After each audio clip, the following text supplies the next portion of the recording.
Shaquille O'Neal is correct about the Earth being flat, Travis? Because he For is. science. I know that you're a flat earther. Yeah, because I think it's hilarious.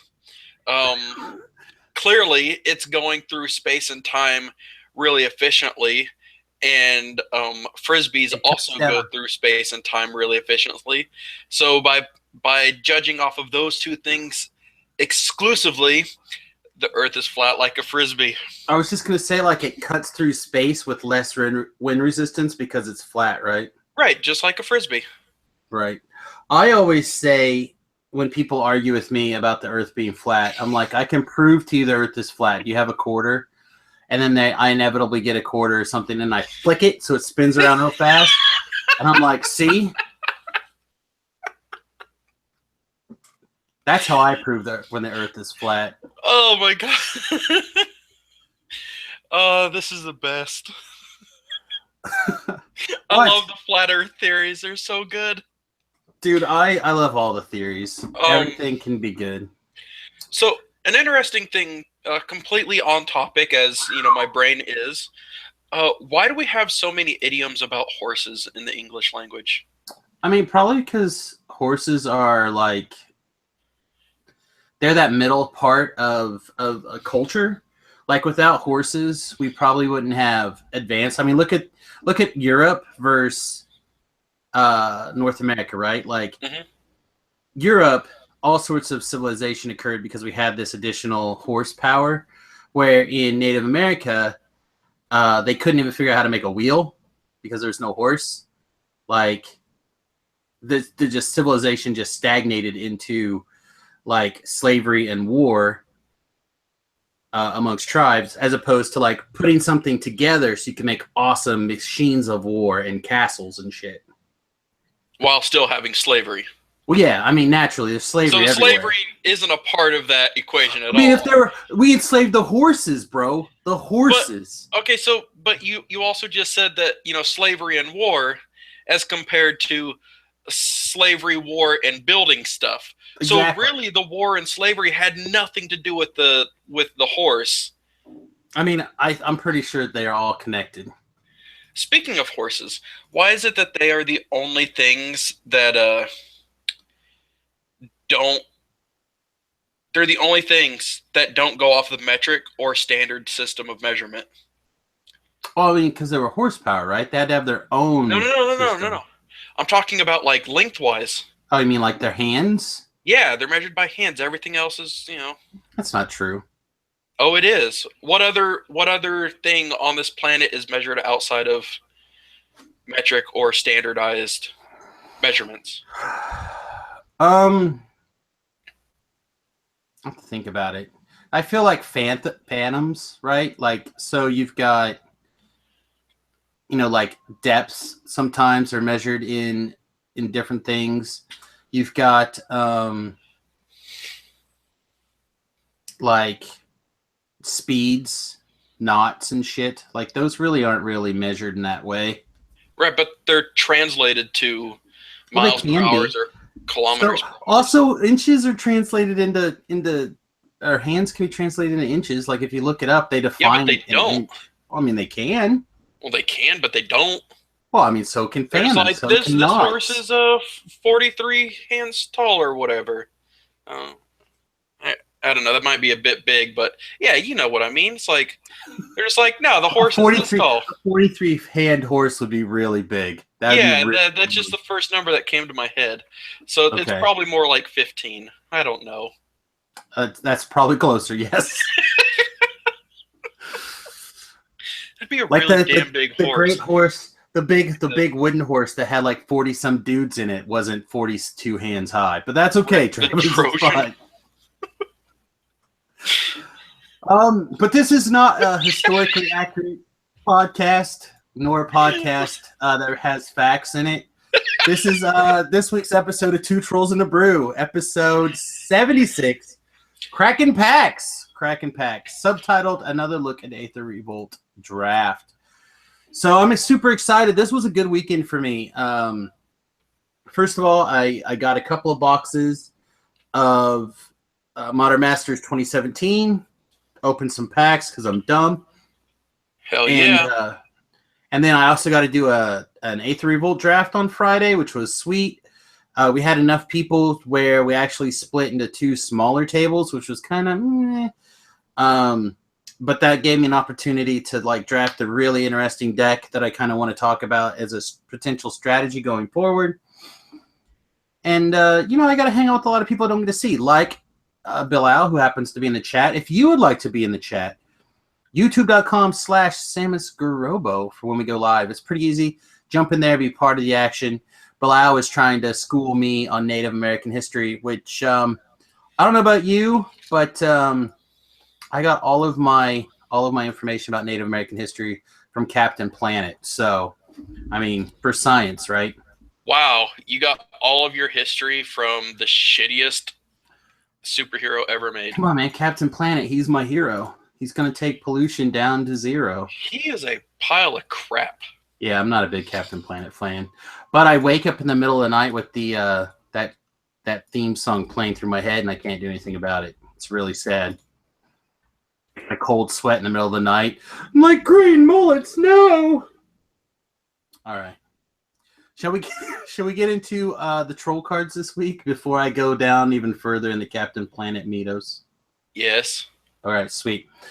This week, my troll card is Unbridled Growth, and you have Inspiring Statuary. Wait, hold on. Bilal's YouTube thing is Womb Stretcher? Yes, Womb Stretcher. Oh, that's so fun. Okay, well, excellent. I'm glad we decided to sync the show right there. So Travis wanted to, because we're going to talk about improvised deck in a little bit, Travis I think we should just completely improvise the entire show. Death to the show notes. And he's trying real hard with these torpedoes. Okay, I'm not trying anything. So, can we bring it back to the troll cards this week? Yeah, dude. All right. Tell me why you like Inspiring Statuary right now, besides the fact it's just great. I think that just about sums it up. All right, just because it's great. All right. Yeah, just move on. No, so I was playing the Storm deck this past week. And basically my version of the deck, it just kind of filters it. It just kind of dies off if I don't get that card. I gotcha. Yeah, so I mean that card is, especially with the different spells that all cost like 4 or 5 mana, you can essentially make them cost 1 and 2, and then some of them have additional crap to it. So for the record, Inspiring Statuary is a 3-mana artifact. Non-artifact spells you cast have improvise, i.e. you can tap it. So basically, I saw that somebody draft this weekend, and it actually worked pretty well in their deck as a 3-mana mana rock for the most part. So if you think of it in that situation, at the very worst, it's a 3-mana mana rock, then you could really take advantage of that, I think, in a lot of ways. I know that we discussed improvise being an extremely strong and powerful mechanic, depending on what Wizards decides to do with it, which I think they didn't go as deep as they could have gone, but I think if they would have went too deep, we would have definitely been like, why did they come up with this mechanic? It's too good. But we're going to... Damn it, cell phone, stop it. That is not my command word.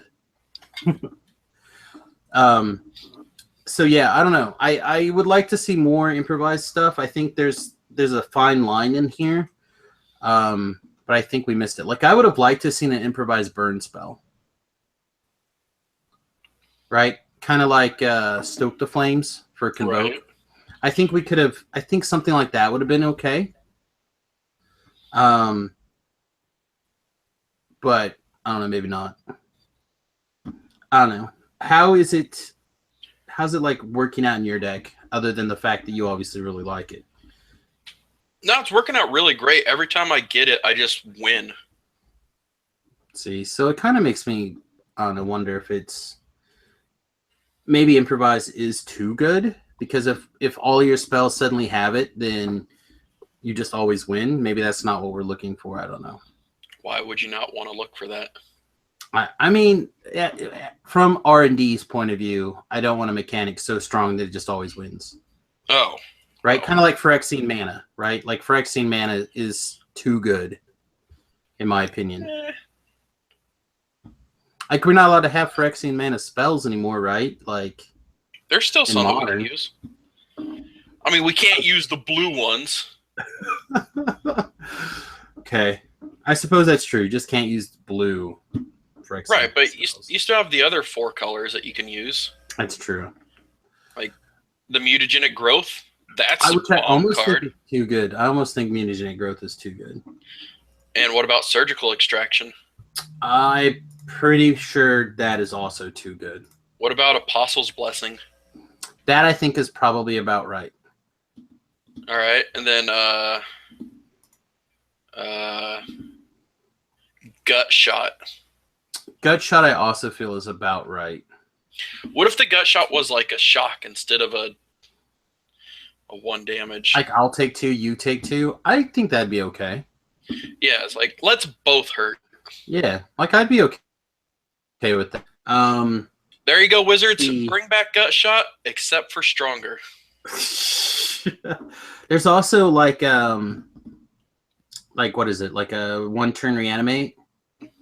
Yeah. There's a big ass dragon. Who needs a big ass dragon? Unless you could just pay for all of it. Is it like a 10/10 dragon for like 6 mana or 18 life? No,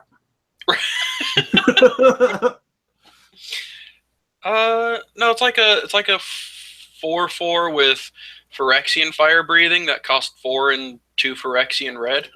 That's not terrible. Yeah, so like essentially turn 4 you can pay 4 life, 4 mana, get a 4/4. Seems okay. Autumn Foes.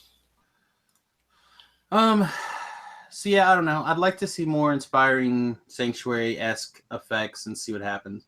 Like, they could have put this on a creature too. I think it would have been fun. Nah. Maybe not. Unbridled Growth is a green enchantment. You enchant a land, and land taps for any color mana.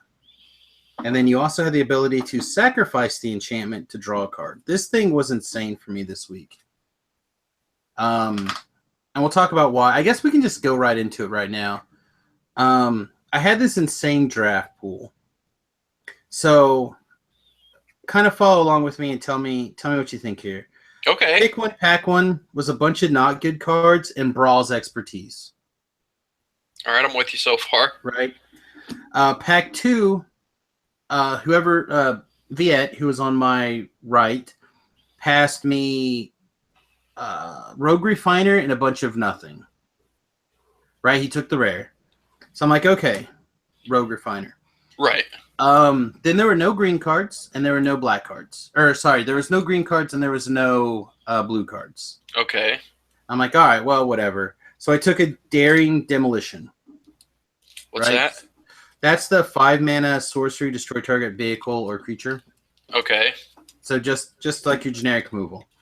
And then I kind of took the medium strength green card. Basically, I came to the conclusion that nobody was in black at our table, so I started grabbing some black cards, right? Mm-hmm. So the rest of that pack was relatively boring. So pick 1, pack 2 was Yahini, Undying Partisan. Yes. And a bunch of other really, really good cards. Okay? So I grabbed Yahini, and I started thinking, okay, well, maybe I'll abandon this blue, and I'll just be green-black and like have like a so-so deck, right? Pick 2 or 3, I don't remember which. Anyway, back-to-back, pick 2 and pick 3. I got an Aid from the Cow and a Shram's Expertise. All right. Like I said, I'm pretty sure I was the only green and or black player at the table. Yeah. So I'm like, all right, well, whatever. I'll just take these things. And I picked up a couple other really good white cards, like that 2/4 Vigilance that enters the battlefield for you get 2 energy, and then when it attacks, you can pay 2 energy and make a servo. Okay. I picked up one of those, and I picked up the I think he's like a 3/2 for 3. That if you when he enters the battlefield, if you had something die, like you get to return something with converted mana cost 2 back to play. I think Renegade Rallier. Yeah, there you go. Renegade. Oh, I just threw him on the floor. Renegade Rallier. Yeah, so that dude is a beast. I picked up one of those, and like I picked up like some other miscellaneous stuff, like a caught in the brights and stuff like that. And I'm like, all right, well maybe I'm splashing white for, whatever. So I'm like, okay, well I need to probably solidify here pretty quickly. But my blue cards started, occasionally I'd get 1 or 2 that were still really strong, so I just took it. So pick 3. What's the best card to pick in Aether Revolt? Pick 1, pack 3, or pick 1, pack 1. Anything. What's the best card? Reckless Fireweaver. Try again. Sorin. What? It's the boat, mother trucker. Sky Sovereign. So I'm like, okay, we'll Sky Sovereign this thing. Windmill Slam, no big deal.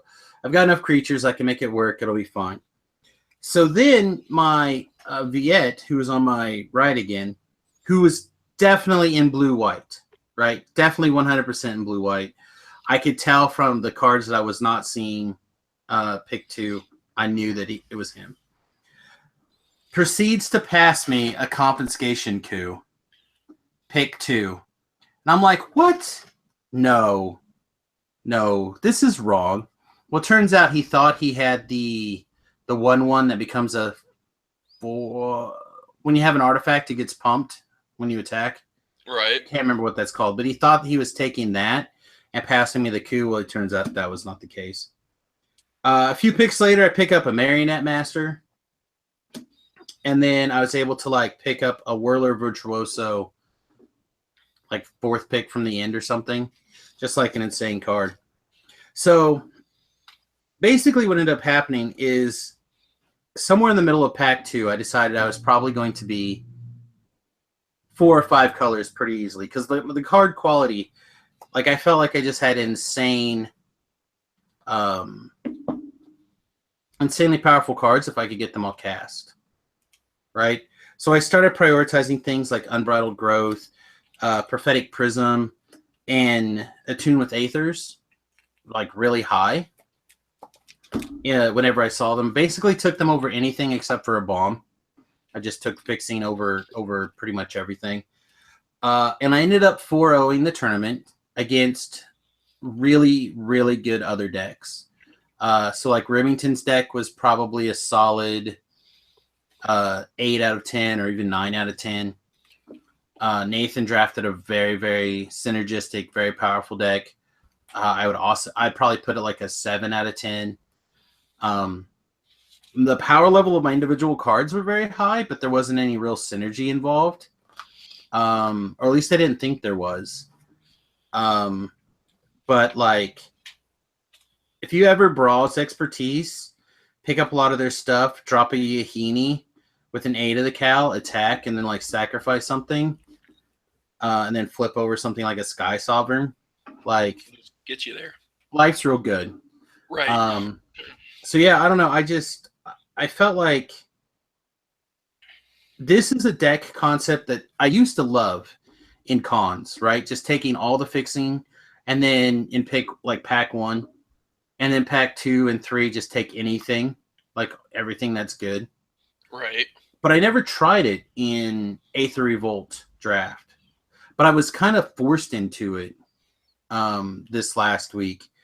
And like I said, I was really impressed with the deck. Normally, I would have tried to do something like Bant Bouncing with Brawl's Expertise, Rogue Refiner. I would have fought to stay in those colors. But since I was trying to be more flexible or whatever and just took whatever the best card was, I ended up in the situation where if I was going to play a deck, it had to be, because I just wasn't deep enough in any 2 or even 3 colors to um, to really make a run unless I did go multiple colors. And it turned out really good for me. Have you tried something like that? Like 5 color in this format or 4 color in In this this format? format, no.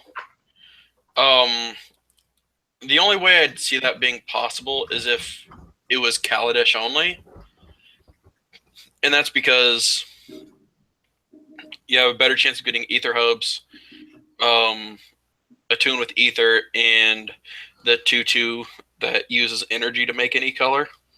Well, you got the prism, you have the 2/2, akin with ether, the land. Right. If you add in You have the vehicle. the vehicle, if you add in the previous or the next set, right? You also, like I said, you have the enchantment, which is great. Like you can use it to fix for a couple of turns and then sacrifice to draw a card. Right. The unbridled growth. You also have the map, whatever that's called. You like Right. comes into play tap and then you sacrifice it to get a land next turn. Um, and then you also have all of the um, implements. Like I was watching people really take advantage of the implements in this draft as well, just to like sacrifice them to do other things to draw more cards. Yeah. Which is also in and of itself like a way to get lands, right? Like the more cards you draw, the more likely you are to draw lands in general. I ended up having to run 18 lands, but I felt like that was fine. Like I was like 7 forest, like 6 swamps, 3 islands, and a mountain. Okay. And there was a couple of times where I needed a second blue source to cast like Brawl's Expertise or the command. But when I eventually did draw the blue source, like it was just great. But it was almost always bridal growth, which I it's part of the reason it's part of my, like as I was playing it, I went, man, I want to make sure to talk about this card this week. Especially for this archetype. It just feels insane. Especially, like I said, fix your mana, and then when your mana is good, turn it into, or like your double spell is blown, turn it into another card. Just really good, especially if you had something like a revolt trigger, like Aid from the Cow. Just like, all right, well, I couldn't get you to kill anything in combat, so I guess I'm done with this fixing. Sacrifice, draw a card. Oh, look at there, something nuts. But I don't know. It just I never tried it before, and finding success the first time out of the gate with something makes me think that there's probably something there. Also, like I said, obviously my card power was very, very high. Yeah. So any game that I could cast all my spells, I was probably due to win just from sheer card quality over everybody else. So I don't know. It was exciting. I thought it was good, and I definitely, if you have an opportunity to try it, I can't recommend giving it. If the cards are there, and it looks like your draft table is going to be kind of wonky, I mean, go for it. Just be sure to take fixing high. If we're doing an ether draft tonight, I'm gonna do it. I'm gonna force it. Yeah. Well, I mean, again, you have to. There's got to be a good reason. But yeah, like if pack 1, you just take. Again, think of it like cons, right? You take fixing over everything unless there's a bomb, right? So bombs first, fixing second, and it feels insane to me. So I don't know. I hope you try it, and I hope you have some good luck with it. Not just you, Travis, but everybody. I think it could be quite good. Next topic. Modern Master 2017 pulls. How did you do, buddy? Have you got anything? Nope. Did you get a box? No.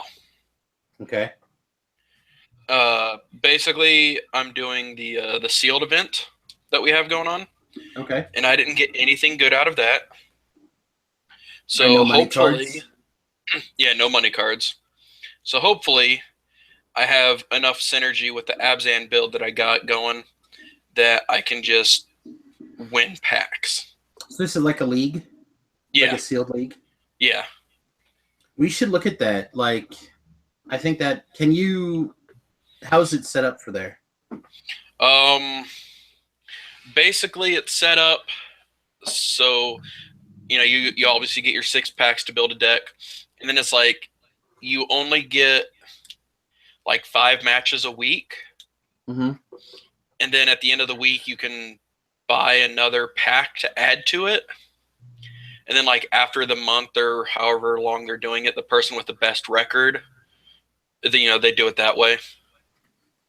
It Well, I wasn't mean, really like, I don't know exactly how it's working. I just know that I get a chance to play sealed. right, which is high on your list. Yeah. No, what I mean is, like, cards. Do you have to? Did you have to like fill out a deck list in front of somebody, like at a GP? Do they keep the deck list? Like, They how are keep they enforcing honesty? they keep the decks there. Okay, so they have them like in a box or something with a rubber Yeah. band. So there's no checklist. Correct. Okay, well that makes things tougher because what I was gonna say is it would be really awesome to get your deck list or your card pool list and put it out there and see what people could put together. I mean, obviously you're probably going to end up playing what your own thoughts are, but if you had some other people kind of throw some ideas out there, perhaps it would be an interesting exercise. Well, I'm going Abzan because I got out of my pool. I have 2 Pilgrims, Explore, Harmonize. Then there's like 3 green rares that I got. And then I got a green black 5-drop worm that you sack a creature and gain 1 or something, or your Okay. opponent loses 1. But then I got Nighthawk, Vampire Nighthawk, the Death Right. Touch thing, whatever. I got Lingering Souls, 4 different lands that work with Abzan colors. I think I got 2 Golgari, it was like 2 Golgari, the Selesnya, and the Orzhov Guild Gates. Sure. And then I got the Orzhov Signet, and then Lingering Souls, Right. and then Ghost Daddy. Yeah, I mean it doesn't sound bad. But then my other option was going Jund because I got the Spike Jesters, the 3 ones with haste. A ton of removal for it. And then the Broodmate Dragon. Oh, right. I also got the what's that thing with flashback that returns a creature from your battlefield to play? Unburial Rights. Unburial rights. Thanks for the help. I was getting there. Right. So was I. I was just like, what's it the thing? But no, I can always take a picture of my pool tonight, and because we're gonna be playing it while we're doing drafting and everything. Yeah, I think that'd be interesting if we can get a copy of the pool so we can put it out on the website. I do know that I got a what it costs 5 mana, 2 generic, a green and 2 blue, counter a spell, and then put an XX into play. I don't know. Well, I have to look through the spoiler. I got that and 3 rewinds. And I was just like, man, I really want to build just a super douchey Simic controlled deck. Well, I mean, it could be a thing. Oh yeah, because I got Primal Command. That was one of the rares. Oh man, Primal Command is huge. Yeah. Primal Command, and then that elephant making the guy. Oh yeah, the 1/2 or something. No, the sorcery that has flashback. Oh, Call of the Herd. Yeah, I got that. I like Call of the Herd too. No, you got some interesting cards. Like yes. At the very least, again, if you're going Azan, it sounds like you can use a lot of that stuff too. Right. Oh no, I got because so for those of you who don't know, the arena, aka where Todd, the magic shop that I work at part time and Todd owns. Todd always does like this insane deal release weekend on boxes, right? So this weekend, for those of you who'd like to be super jealous, uh, Todd's was I saw it. 180, 180 for boxes. Oh, nice. So I got two, one to open and one to draft, When I'm there. and I got so excited to open them both. Ah, damn it.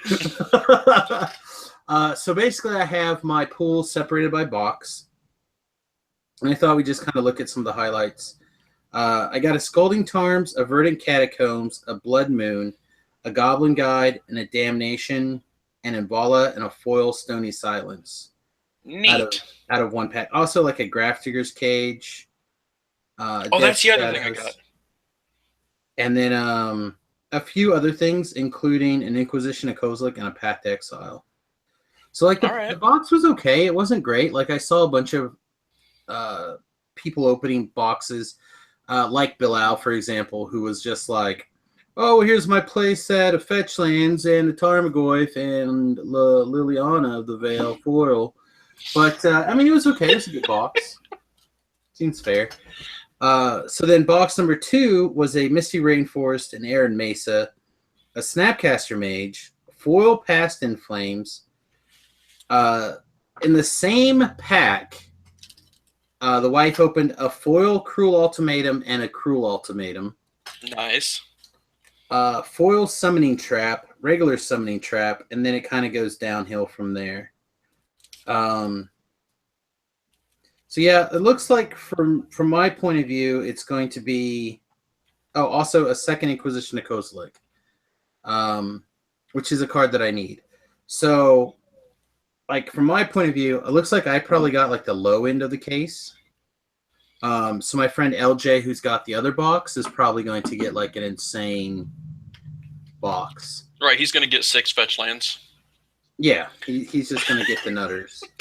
I'm almost tempted to take and be like, so dear, you know that he's got the insane one. We should just buy him another box. And we should open that one. But yeah, I don't know. It's really, the highs are really high and the lows are really low. How many cases did Todd get? I don't know exactly. I think he said he had like 110 boxes or something like that. Okay. So whatever that is divided by 4. But yeah, he did okay. He did pretty well. And then I think he's already trying to get re-upped. But yeah, it's insane. And our guy, an observation that was made by a friend of mine, Chris, it's like people, particularly at the arena, what they like to do is they like to open the packs. Like they like to buy the box, go to the back of the shop, open the packs, and then they'll basically take whatever their 4 best cards are, trade them back in to buy another box. Yep. Right. They just love to do that, and they love opening the box. So basically what ends up happening is the shop ends up with like the best few cards out of each box to resell. And of course, Todd sells things for like 80% or 90% of value typically. Right. So it kind of gets this, like if you can catch us local while we're opening stuff, prices are just insanely good. And the pickups are really solid. But at the same time, it's like, there's no way that you could be like, hey, so I need these uncommons, Todd. He's like, well, I didn't open any boxes. I opened one. Yeah. Then I just bought everything everyone else, didn't want. So it is a little bit difficult to get some of that stuff. But for the most part, I don't know if it's healthy or not to go that way. Like I would probably advise only buying, but I bought the boxes specifically because I knew that the wife and the kid really love opening packs. And we came home and we made a little game. Like we divided each box into thirds. And like we opened them all individually and we discussed the cards on whether or not they were good in draft or sealed or whatever. And then also who ended up having like the best financial open from each round or whatever. So we had a lot of fun doing it, but I probably would have been better off spending that money on just getting like the play set of the fetch lands that I wanted, or buying snaps or whatever. But I don't know. I felt like there was also a chance that we could have hit a big ticket item and been like, woo! Right. So anyway, I don't know. I was curious if you had bought anything yet, and what you thought would be a lot of fun. Well, I mean, I'm trying not to just blow all my money because, I have that trip to Kansas coming up. Yeah, you do. So I'm trying. We got a house to build. Yeah. So I'm trying not to blow it all. Doing pretty good. That's a good call. That's a good call. Shall we get to an actual meat of the show? Actually get into it a little bit here. AK, that was me trying to do a hard transition. So after last week's show, I tweeted out that I had World of Invention on the brain, right?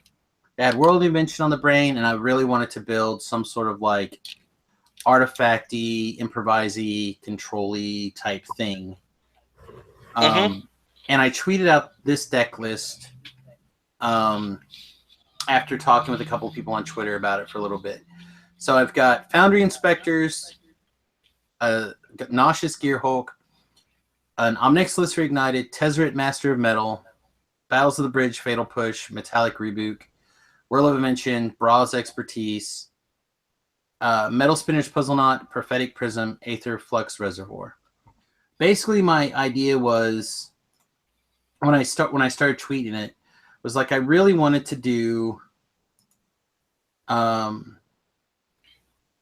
wanted big payoff cards. Like my big payoff cards was obviously the Reservoir, the Gear Hulk, the Metalwork Colossus, Tezzeret Master of Metal, and Tezzeret's Touch. Like those were the cards that I was excited about trying to figure out how to work in. Right. And how to kind of put them together. And then Justin here kind of took the cards and like paired them up with how they should work with other cards, which I thought was an interesting way to kind of look at trying to build the deck. Like, okay, if you want to do Tezzeret's Touch, these are cards that go well with Tezzeret's Touch. If you want to do Metalwork Colossus, these, you know what I mean? Like pair things up together like that, which is a way of building the deck that I did not look at. And basically I was kind of like, well, I kind of want to do these cards because the cards I really want to cast are Battle to Bridge, Metallic Reboot. I want to Whirl of Invention for a missing Foundry Inspector.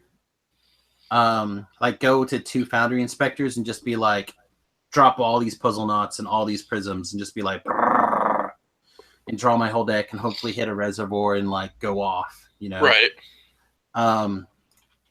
Or, you know, if you need it, tutor up that Nauseous Gearhulk, kill their big thing, stay alive, you know. Like I wanted to do something a little crazy, maybe using like Tezzeret Master of Metal as a finisher. Like, oh, hey, I've got 18 artifacts on the battlefield. Let's drain you out or whatever. So I don't know. I kind of like where this was going, but I don't think it's right. And I thought maybe you would have some useful input on fixing this thing. Also, I think it definitely needs at least 1 card cut. I think this is definitely a 24 base land deck. I don't think we can get away with 23 lands. I think there's just too many manas. Is it in the show notes? It is in the show notes. Oh, because I was just waiting for it to be up on the screen. Oh, well, I could do that too. No, it's too late. I'm in the show notes. Oh no, I'm gonna do both. There you go. Stick it over here too. Oh, that's the show notes. That's fine. Whatever.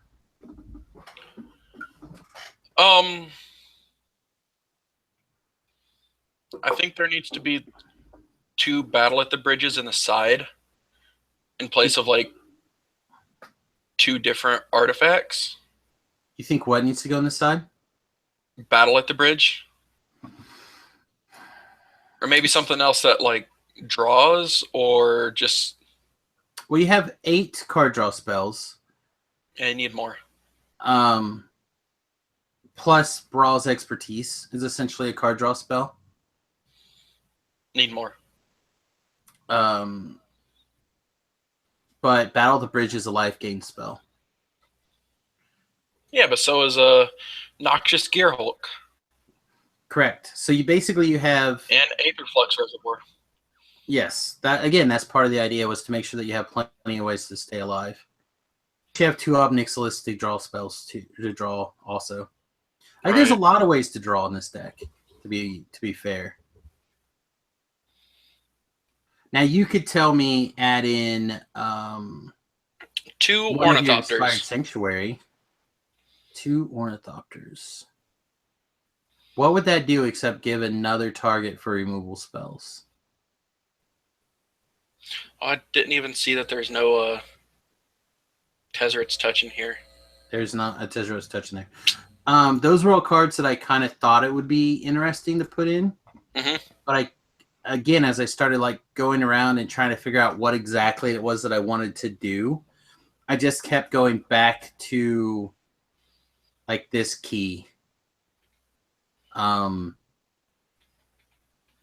honestly, I would like to have more Brawl's expertise, but I just don't know where I could. It feels super tight to me, right? You have to have enough payoff cards, right, to make it go, right? And with all these things being tap out spells, essentially, because almost everything's a sorcery, with the exception of the Metallic Reboot and the Fatal Touch. Everything else is tap out on your turn.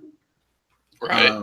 So putting it, I thought about putting in the, Reverse Engineer, to draw cards, and I thought about doing some of this other stuff, and it's just it seems rough in a tap out deck to do that, especially in a format that's if you can't kill their Saheeli on turn 3, you could just lose on turn 4. Right. And that's where I kind of was thinking, well, this Metallic Reboot would be good. Potentially on turn 2, you play a Puzzle Knot or something. On turn 3, you could cast another 2-mana artifact and then still essentially keep up a mana leak. So I don't know. Like I said, there's a lot of if, ands, or buts on this list, and I'm not sure I completely have thought through all the angles. But it seemed like something a little bit fun right now to play a Friday Night Magic standard. Again, I think if I was going to play in a tournament, I would probably just stick with 4-color Saheeli. But I don't know. This is where my brain has been for the last week or so. No, I like it. I really want Master of Metal to work because I really enjoy his second ability. Right, the mana or the life link you out, mana drain you out. No, you just die. Here's all my artifacts. Equal to the number of artifacts you control. Yeah, you just right. Man, you life link. Mana drain them out. That's not mana drain either. Mana life drain. There you go. Life drain them out. Sorry, English is not my first language. Well, I mean, it is. You're just bad at it. No, I'm pretty sure there's something else I'm supposed to be speaking, because I'm not real sure that I speak English right either. But yeah, no, Tezzeret Master of Metals, $6 card, and I think has the potential to be incredibly good. Would you like me to teach you Spanish? No. Do you want to learn Japanese? No. I've only been studying it for 3 weeks, and I already got one of their alphabets memorized. So that's pretty good. So it's really not as difficult as people say it was. I'm pretty sure I'm supposed to speak something that's not a language in the world. You know what I mean? So you want to speak Latin? Something like that, yeah. I feel have you ever heard the story about the guy who mysteriously appeared out of nowhere on a plane? Kind of understood English, but that wasn't obviously his first language, but it No. was a language that nobody really spoke and understood. So when they started asking him questions, basically he started to describe that he was from a different country that wasn't on the map. But then when they brought him a map, he pointed out to like some small European country or whatever, and like had a really detailed history. And then they started going through his belongings, and there was an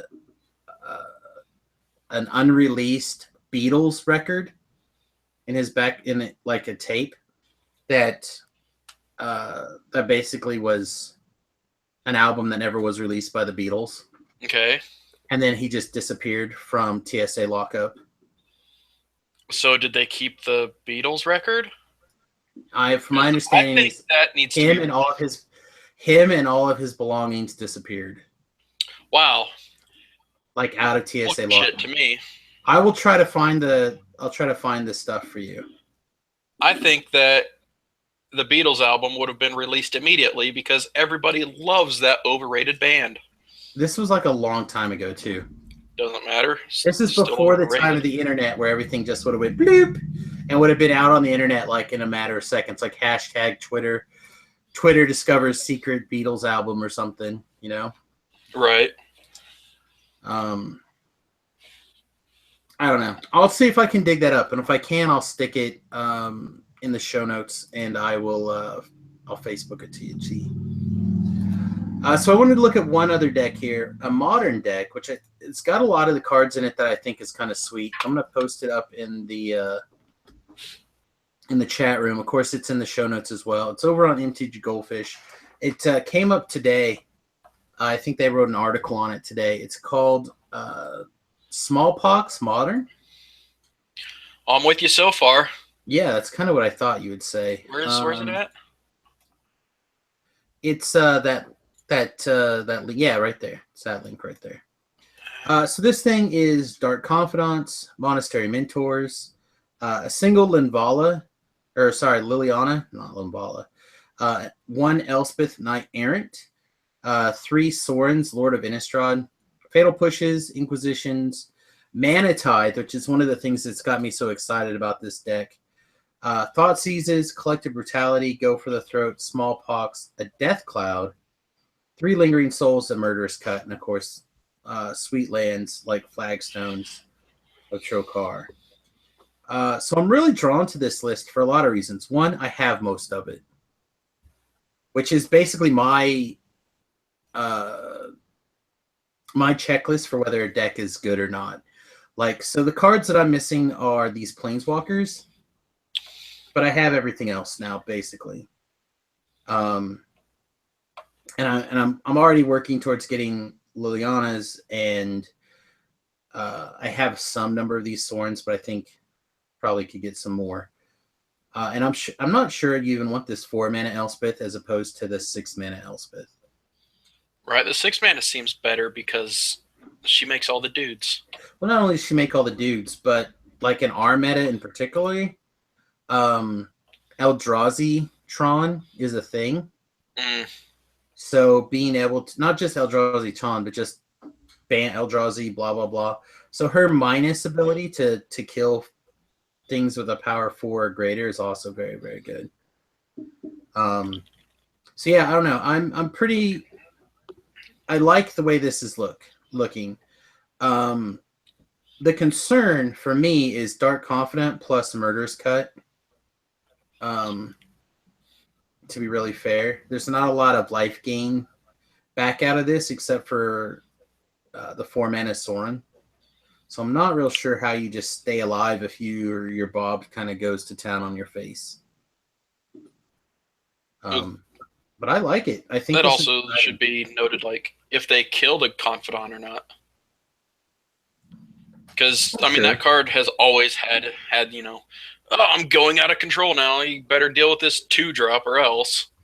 Yeah, I did a lot of play testing last week for Modern in general, and I will 100% agree that's typically the reaction of people when you resolve a Dark Confidant, they just want to kill it that very first turn, right, before you get that first card.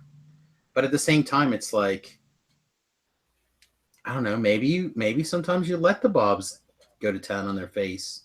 Oh no, like when I see Bob, I always let it go because yeah, I can take two and give you some extra cards, unless they fix their deck. Like they have the way to change it before their draw step, like with the scry or whatever. If they do that, then then I'll kill it.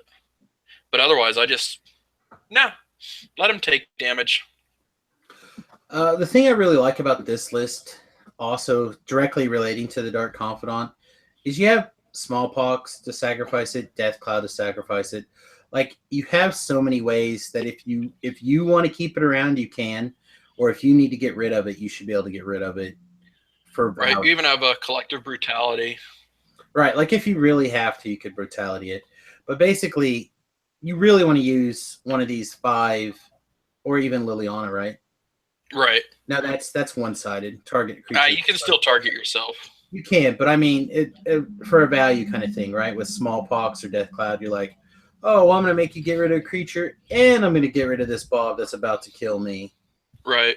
So yeah, I don't know. This has got a lot of the cards in it that I really think are fun and exciting, and I want to be playing in Modern. I want to play in general, especially Monastery Mentor. I think this is an excellent shell for a Mentor. So I'm curious to try it and give it a shot.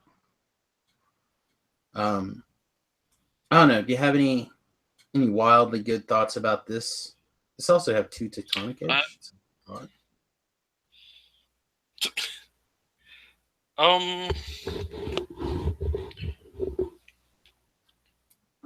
Honestly, no, because it's just essentially it just looks like the Pox deck. It is a Pox. It is very Poxy, yes. And I love the Pox decks. I mean, you could put what you call it, Path to Exile in there if they have something that's out of push range or something. I think there's probably paths in the sideboard. There's one path. To me, I think the idea of taking the Pox deck and adding in Planeswalkers, I don't know how many of those that I've really seen. But the more Planeswalkers you can put in to diversify your post Death Cloud payoff, I think is pretty interesting. What's that Sorin do? It makes a 1/1, right? Makes a 1/1 flyer, and then you can give all your creatures +1/+0. You make an emblem that does that. Yeah. The 1/1s have lifelink. Yeah. So like you emblem to make all your dudes fat or mighty or whatever you want to call it. I said the Elspeth is the one that's the life gain back. You got the vampires. Right. That's what I'm saying. Other than the Sorin, you don't have any other life gaining type goodness. Right. But like I don't know, I almost feel like you could do more Planeswalkers in here, a variety. But the higher you raise this converted mana cost, the less likely you're going to Smallpox or Death Cloud successfully. So I don't know.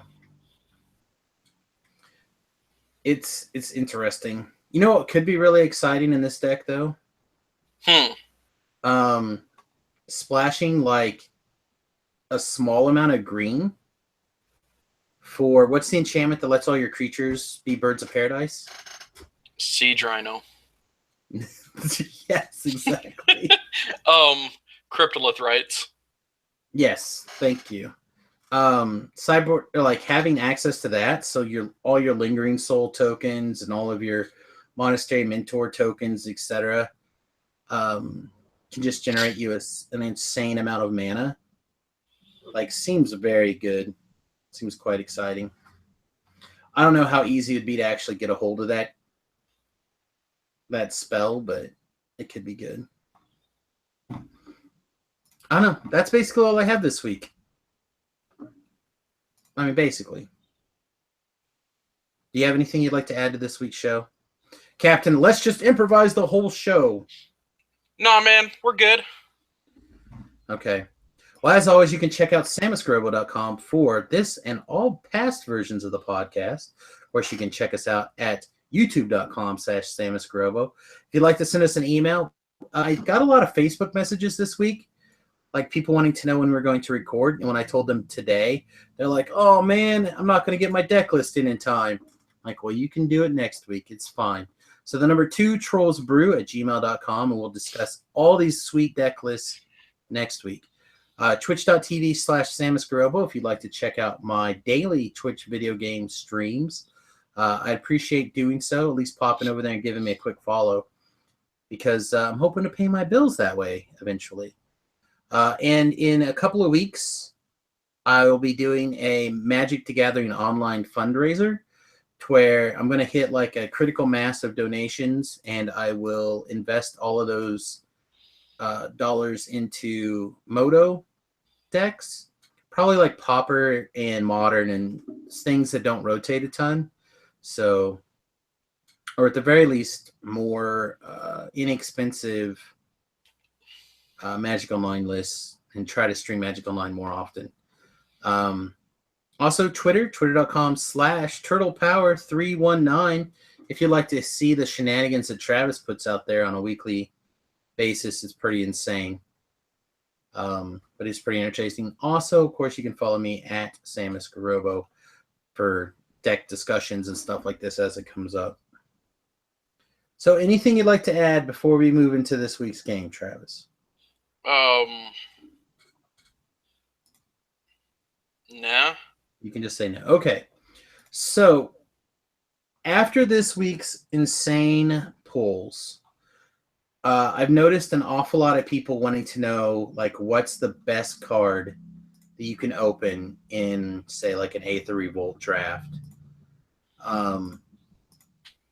So I thought, what the heck? Let's just look and see.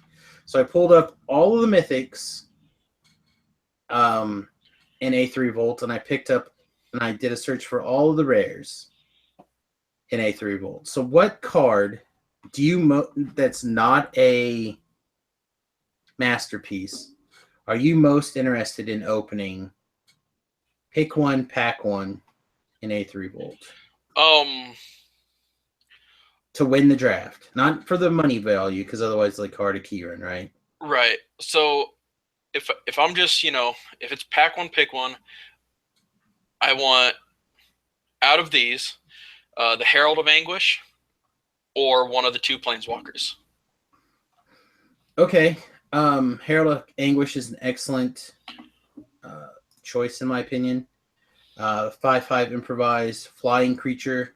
At the beginning of each of your end step, opponent discards a cards and has a way to kill creatures off. Right. I think that's really good. So I'd want that. Okay. I'd either want a Johnny or Tezzeret. And if we just took out the Planeswalkers from the aspect, then Herald of Anguish is what I would want. Okay. So why I think your pick is quite excellent. I'm pretty sure that my pick would actually be either this. I'm trying to think what it's called. Would either be the Glint Sleeve Siphoner. Okay, well, you said Mythics. Oh, I said anything. It doesn't have to be Mythics. It could be anything. Yeah, I said I pulled those up. I pulled those. Well, go back to the rare page then. Okay, back to the rare page. Like anything at all. Anything in the, like, what would you in an ideal world first pick out of this set? That's what I'm asking. Well, honestly, it would be either the Herald, one of the expertise.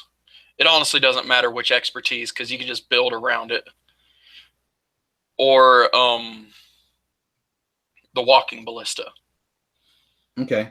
Again, I think those are all totally fair rares to kind of build around. But yeah, I think for me, it's probably the Siphoner. Card draw is insane. And this guy, I think, is right up there with Bob, to be honest. Or it used to be Aid from the Cow, but I think I've actually changed my mind now. And I think that it would be Yahini, Undying Partisan. This guy, after getting a chance to play with him, I'm incredibly impressed by this card. Mm-hmm. And I kind of feel like I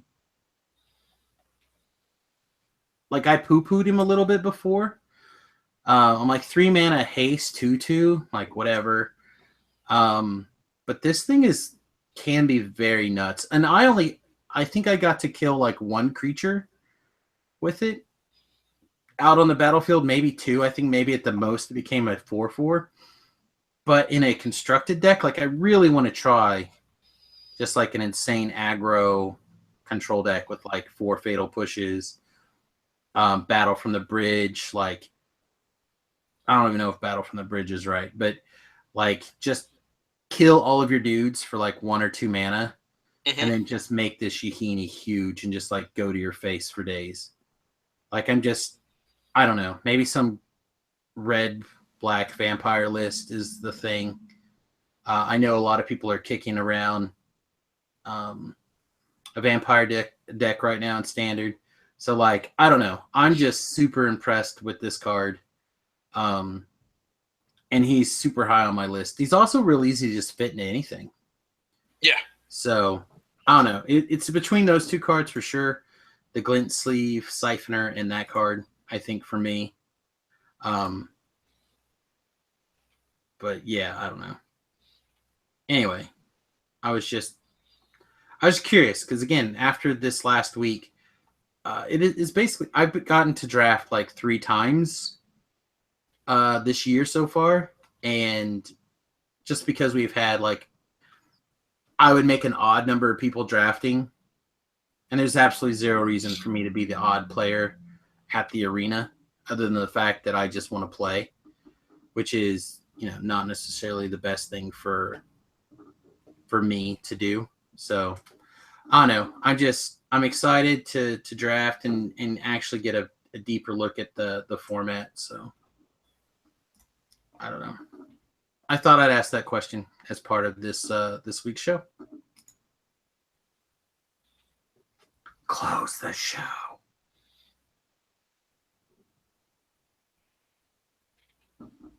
I hate you. Troll on, everybody. All right, troll on, everyone. Toodles.